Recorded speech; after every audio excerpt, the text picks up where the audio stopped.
here's another instructional video from Super Remate. This video is how to find the door code on the 2010-2012 Ford Fusion. The door code is located on the outside, driver's side door, and that's the keypad. All you gotta do, together with Licenciado Lara. How you doing, Luke?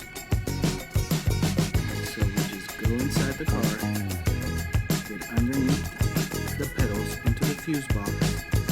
And once you get under the fuse box, you're gonna find the code, white sticker on the fuse box. You just gotta wiggle down. There it is. So that's how you find the door code on the 2010, 2011, and 2012 Ford Fusions. Thank you. Thank you, Licenciado Lara, for your assistance. And keep watching. Don't forget to like,